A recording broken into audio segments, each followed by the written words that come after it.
I'm really excited. Yeah. Hi, everyone. We are back, and I am so pleased to welcome Patience Murray to the stage. And Patience is going to be delivering The Magnetic Woman. Yes.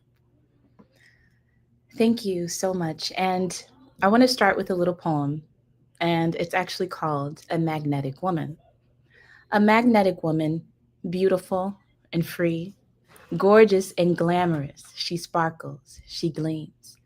A vision of love, elegance unseen. She is her, the woman of your dreams. My story has had a lot of twists and turns. I've been through challenge after challenge, but every single one shaped me into the woman who I am today. One of the first really big challenges in my life came when my mother disappeared when I was just 2 years old. And to this day, I actually don't know where she is or what really happened to her. And growing up with that kind of absence, that shaped me. It taught me early on about resilience, about learning to stand strong even when something so important is missing. And later in life, I did find myself pulled into situations that I never imagined. A man, when I was 17 years old, told me I was pretty. And before I knew it, I was caught up in a world I didn't think I'd ever climb out of. That experience shaped me too, by teaching me the value of reclaiming my power, even when I felt at my lowest. And for those of you who don't know my story and my survival story, um, I actually survived the Pulse nightclub shooting. Being shot twice and held hostage for 3 hours was life changing. That night left scars, yes, but it also gave me some perspective. And still, the real turning point wasn't just surviving, it was everything that came after. It was going back to school at NYU on crutches, alone, back in the hustle and bustle of New York City, while being angry at the world. I was deeply sad for myself, victimizing myself, but I showed up anyway. I hopped to my classes every day. I pushed through, answered those awkward questions like, "Did you get hurt playing sports?" And I found a way to respond. I found a way to be normal enough again. In that season, I proved to myself that with God, all things truly are possible. Being alone in Manhattan, with the loud noises all hours of the night, with the shadows that seemed to jump at me, with the nightmares that seemed never ending, that's when I learned just how strong I really was, how strong I really am, especially on those days when I feel like crumbling into a ball and throwing in the towel. I remember my strength from before. I remember I didn't break during the moments I had every opportunity and good reason to. I remember when God was with me then, and He's still with me now.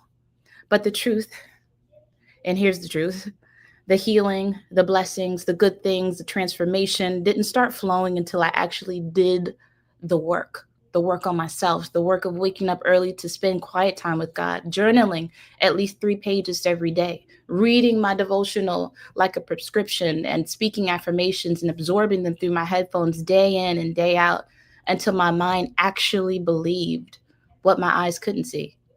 The work of giving myself a hug when nobody else was there, the work of looking in the mirror and saying, "I love you, Patience," simply because someone else said it worked for them, and being willing to borrow the faith of others until I found some for myself.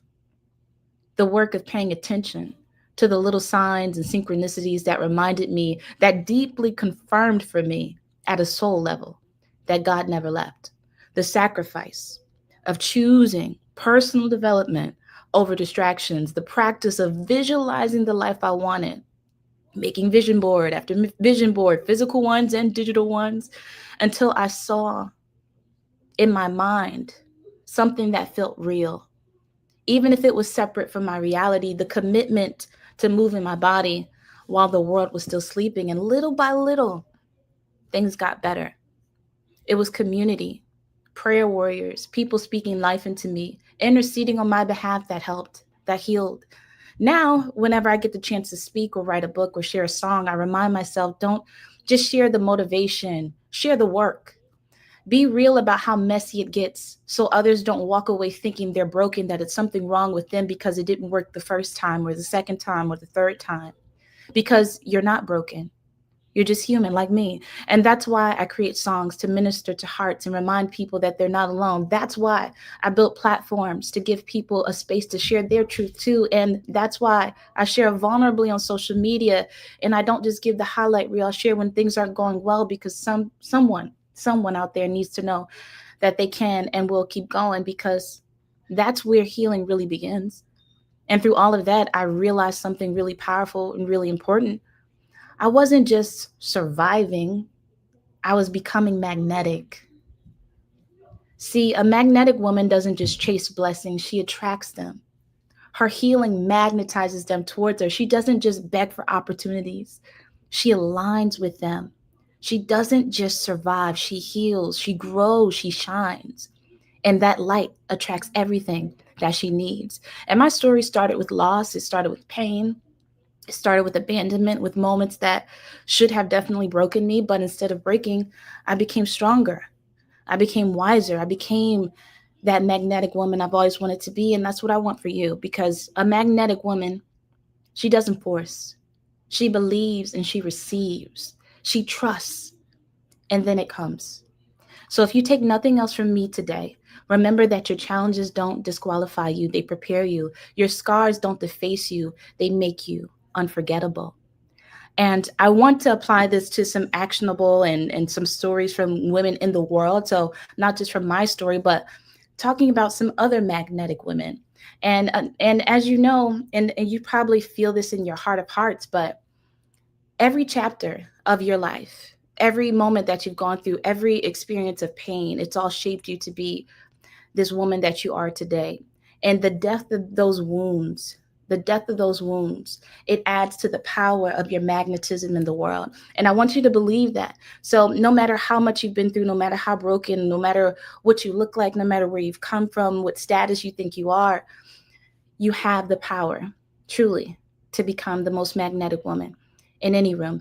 Now, I want to share some actual tools and rules for becoming a magnetic woman. And these are some principles, both spiritual and mixed with some psychology and practical tips that you can take away. But rule number one, so if you guys are taking notes, if anybody out there is taking notes, and I'll slow down at this point just so you can get the rule down. But rule number one, and this is more so an affirmation for yourself. You don't chase, you attract.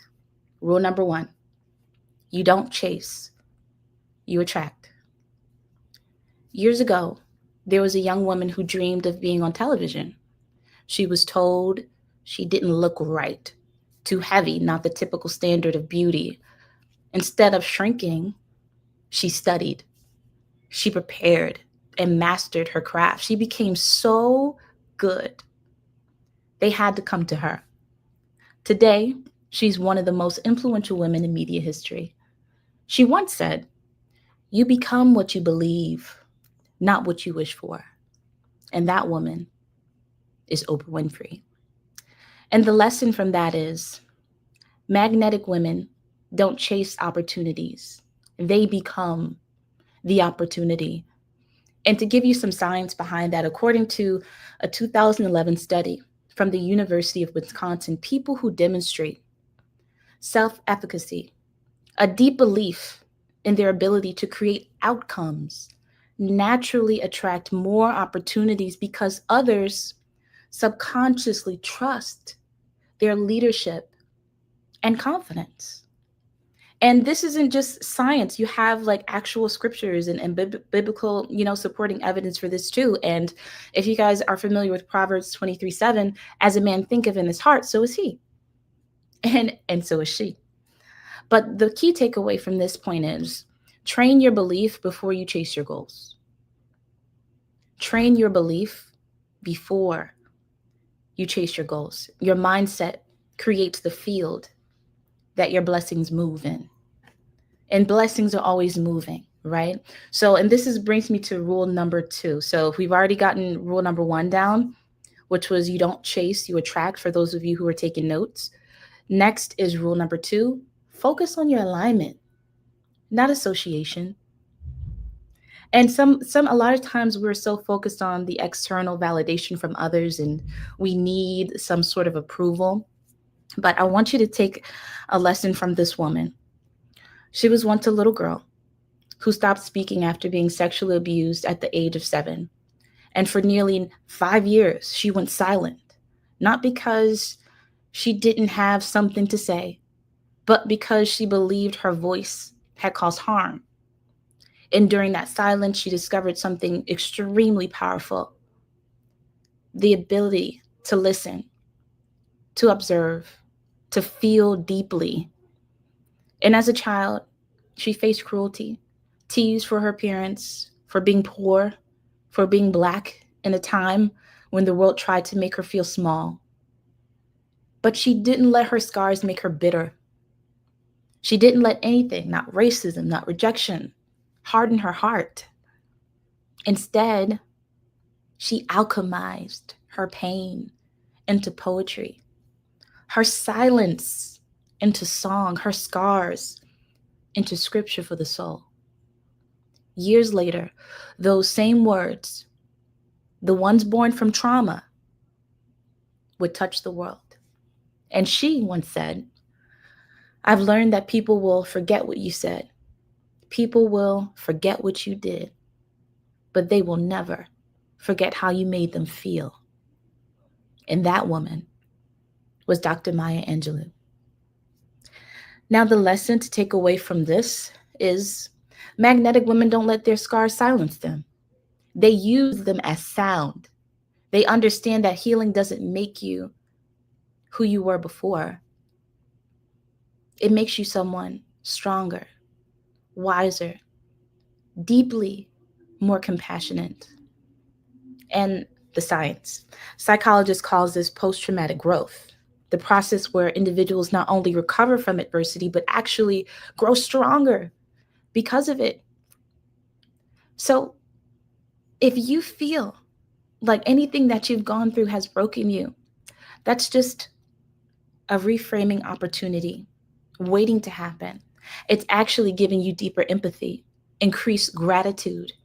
And these traits, they make others naturally feel safe and drawn to you. And this is the science. So the key takeaway that I want you to pull from this, and here's a scripture as well, because I do want to give you some faith things as well, because my faith is really important to me. If you can't tell, it's infused in everything that I do. But Isaiah 61:3, he gives beauty for ashes, joy for mourning, and praise for heaviness.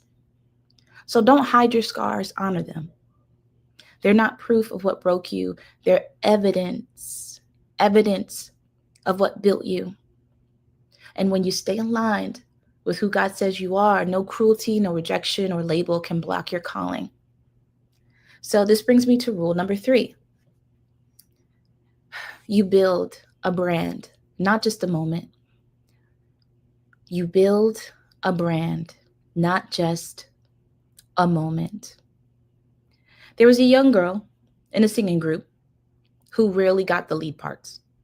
And instead of complaining, she studied, she trained, and she prepared her skills until she became so undeniable that nobody could not listen to her.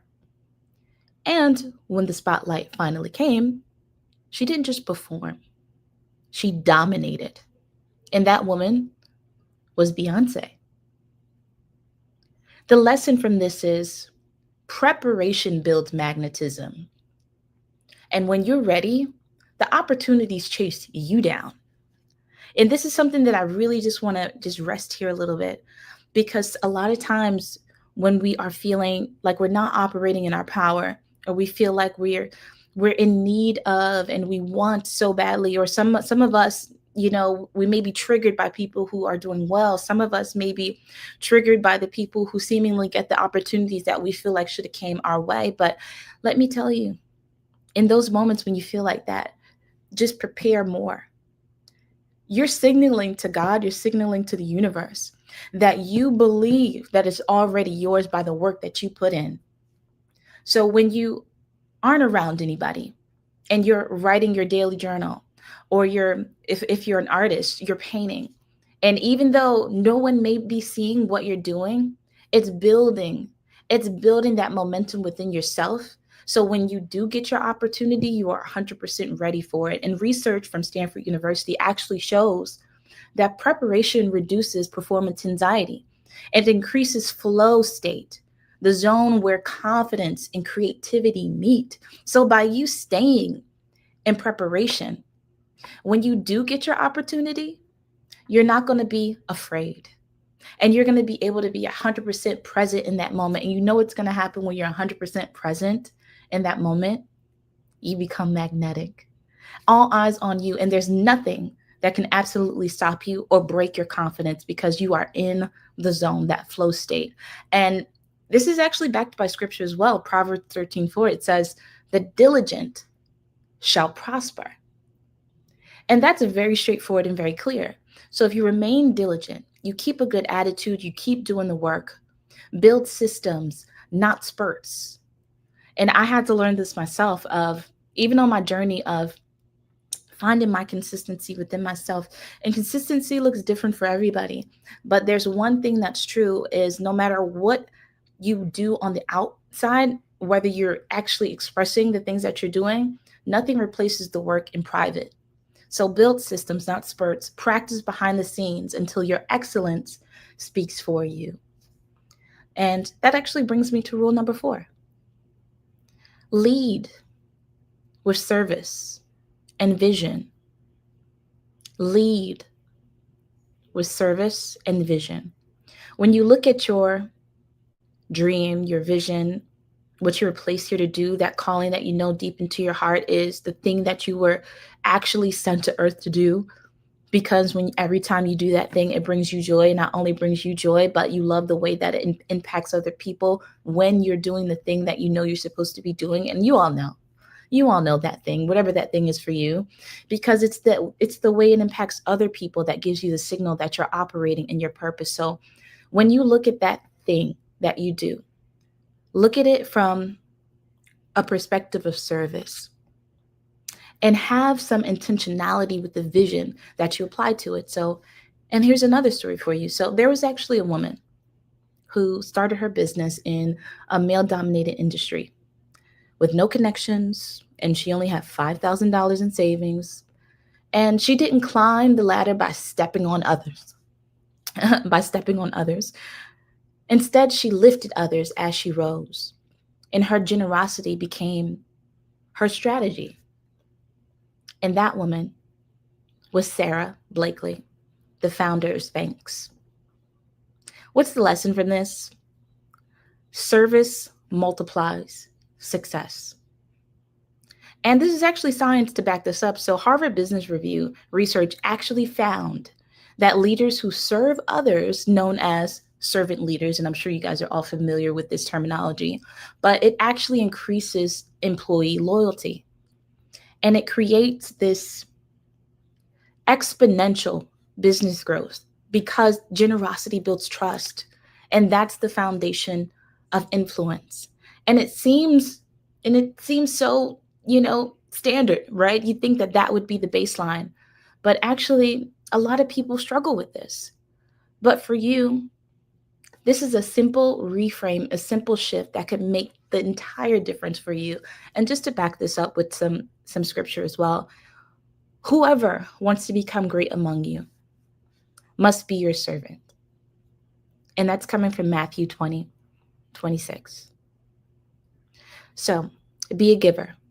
In a world of takers and everybody that's often looking out for what they can take and do for themselves, when you lead with service, when you lead with your heart and compassion, and when you lead with that generosity, you become magnetic, and that oozes off of you.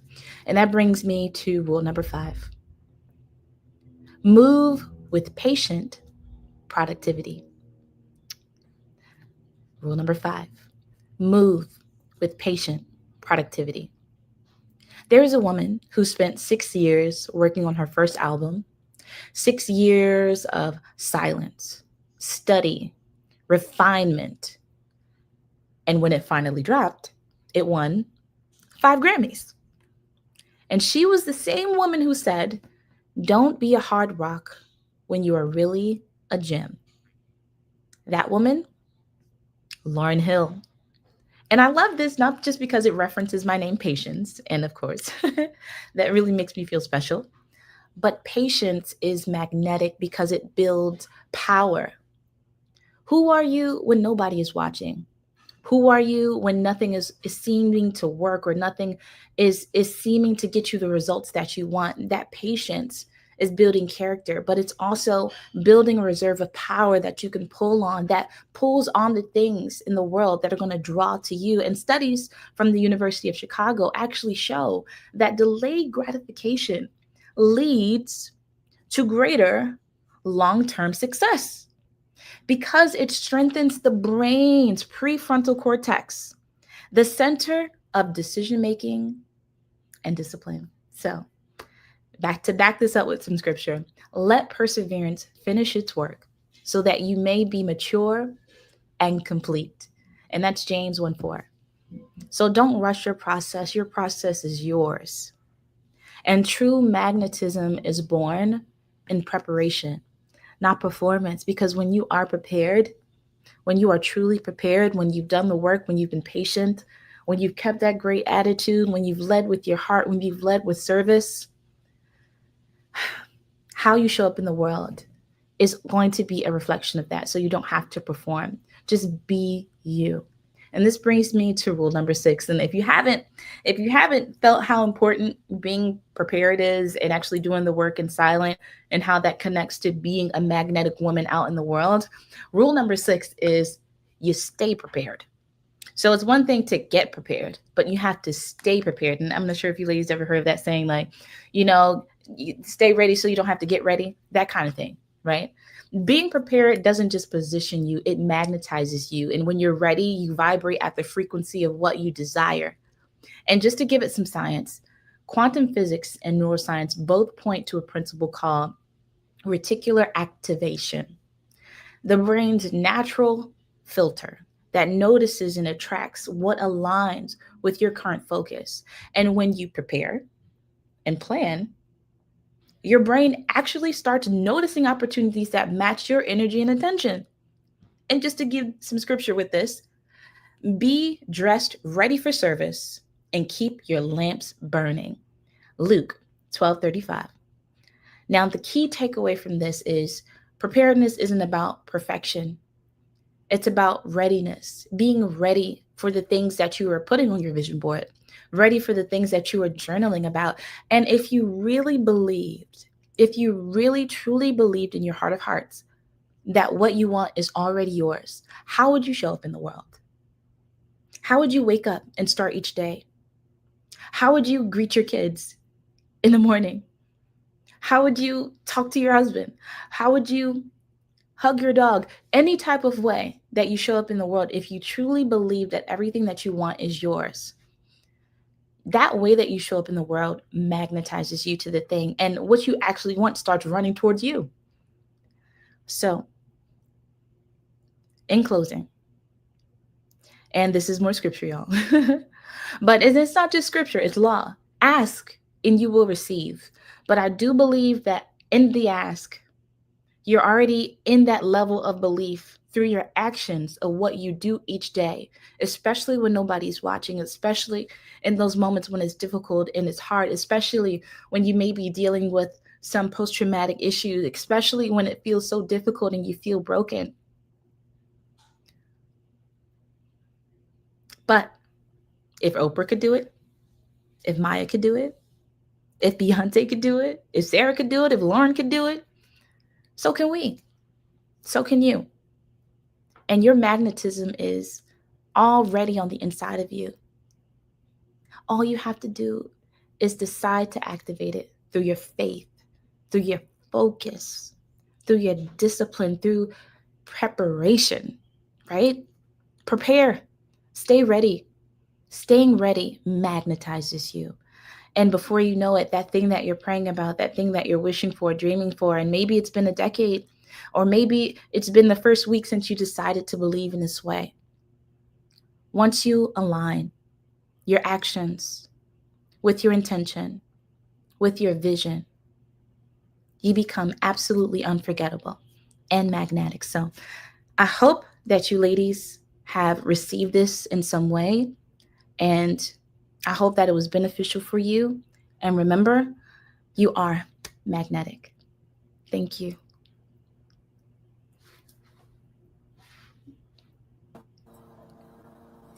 Thank you, Patience. Thank you. Thank you for coming and telling your story and motivating us and sharing your light with us. I really appreciate it. Oh, I'm so grateful. It felt good. It felt good being here. So thank you so much Oh, for having me. you're welcome. So I just want to tell people our little secret that we found out. Yeah. So when I first started She Is Me, I did a call for speakers. I reached out to a bunch of my girlfriends, and I did a quick call for speakers. And this woman named Ty Scott King responded, and she said, "I'd like to write a poem for She Is Me, not be a speaker or anything. I just would like to, contribute by writing a poem." And I said, absolutely, let's chat. So we talked a couple times on the phone, and she called me and she said, "I'm done. I want you to see this video." And so she made me a video Oh my gosh. of her reading the poem, of her speaking the words. Mhm. And it's called She Is Me. It's actually on the She Is Me conference website down at the bottom. It's on the YouTube channel. It's everywhere.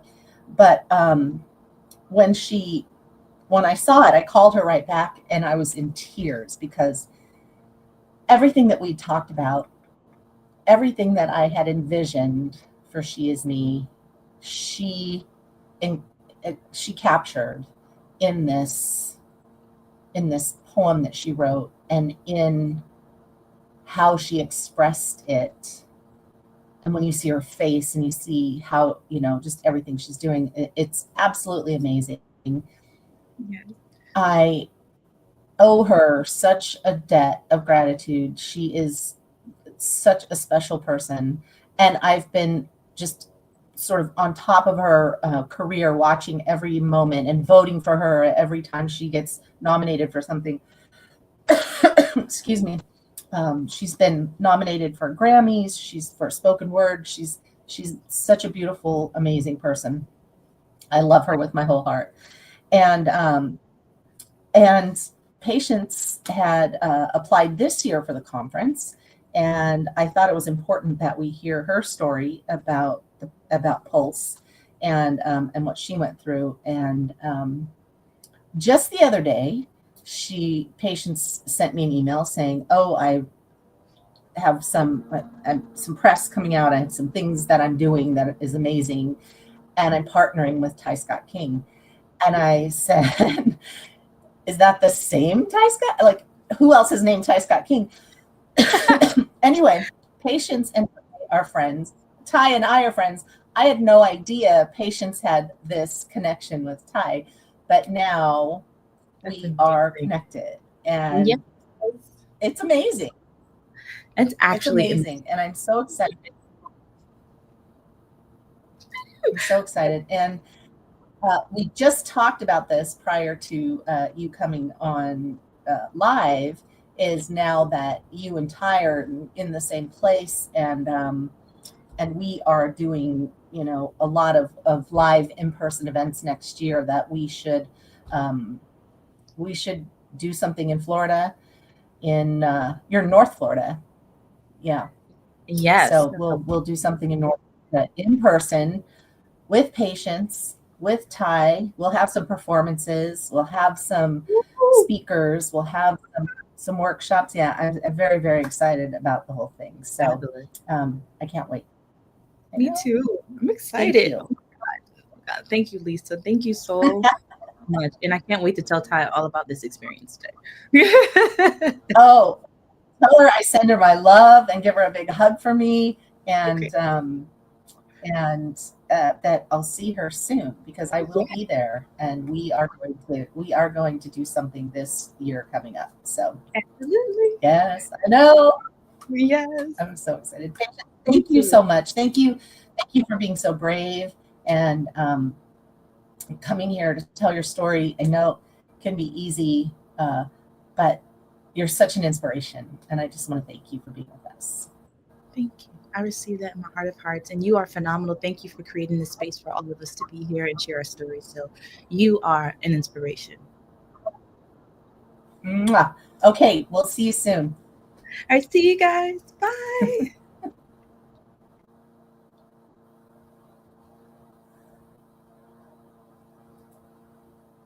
We'll be right back with Megan Cochran. Thank you.